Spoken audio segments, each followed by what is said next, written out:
ലേവ്യർ അധ്യായം 9. പുരോഹിത ശുശ്രൂഷ. 8-ാം ദിവസം മോശ അഹറോനെയും പുത്രന്മാരെയും ഇസ്രായേലിലെ ശ്രേഷ്ഠന്മാരെയും വിളിച്ചു.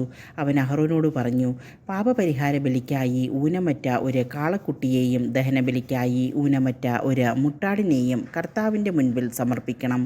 ഇസ്രായേൽ ജനത്തോട് പറയുക, പാപപരിഹാര ബലിക്കായി ഒരു കോലാട്ടിൻമുട്ടനെയും ദഹനബലിക്കായി ഒരു വയസ്സുള്ളതും ഊനമറ്റതുമായ ഒരു കാളക്കുട്ടിയെയും ഒരു ചെമ്മരിയാടിനെയും സമാധാന ബലിക്കായി ഒരു കാളയെയും ഒരു മുട്ടാടിനെയും കർത്താവിൻ്റെ മുൻപിൽ ബലിയർപ്പിക്കാൻ കൊണ്ടുവരുവിൻ.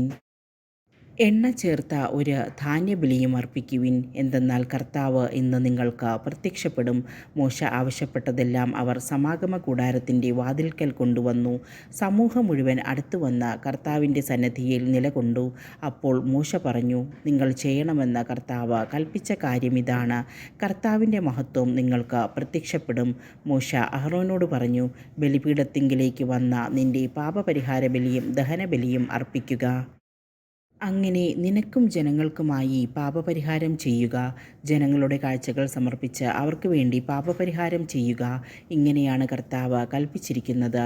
അഹറോൻ ബലിപീഠത്തെ സമീപിച്ച് തൻ്റെ പാപപരിഹാര ബലിക്കുള്ള കാളക്കുട്ടിയെ കൊന്നു. അഹറോൻ്റെ പുത്രന്മാർ അതിൻ്റെ രക്തം അവൻ്റെ മുൻപിൽ കൊണ്ടുവന്നു.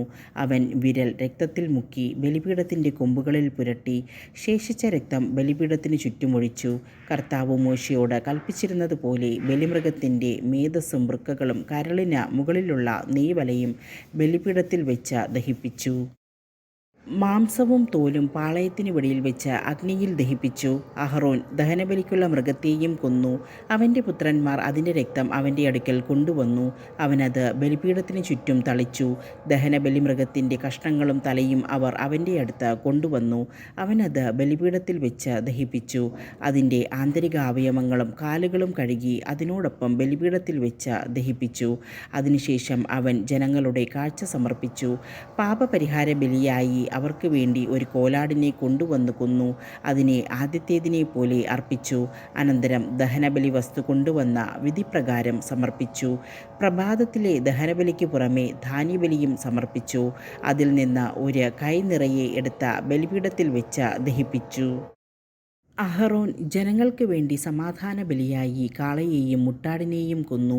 പുത്രന്മാർ അതിൻ്റെ രക്തം അവൻ്റെ അടുക്കൽ കൊണ്ടുവന്നു. അവനത് ബലിപീഠത്തിന് ചുറ്റും തളിച്ചു. അവർ കാളയുടെയും മുട്ടാടിൻ്റെയും കൊഴുത്ത വാലും ആന്തരികാവയവങ്ങളെ പൊതിഞ്ഞുള്ള മേധസ്സും വൃക്കകളും കരളിന്മേലുള്ള നെയ്വലയും എടുത്തു. അവർ മേധസ്സ് മൃഗങ്ങളുടെ നെഞ്ചിനുമീതെ വെച്ചു.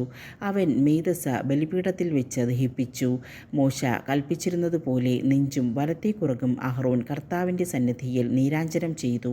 അതിനുശേഷം അഹറോൻ ജനത്തിൻ്റെ നേരെ കൈകളുയർത്തി അവരെ അനുഗ്രഹിച്ചു. പാപപരിഹാര ബലിയും ദഹനബലിയും സമാധാന ബലിയും അർപ്പിച്ചതിനു ശേഷം അവൻ ഇറങ്ങി വന്നു.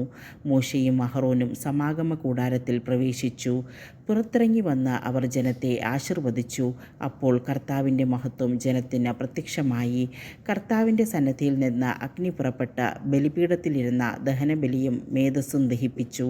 ഇത് കണ്ടപ്പോൾ ജനമെല്ലാം ആർത്തുവിളിച്ച് സാഷ്ടാംഗം വീണു.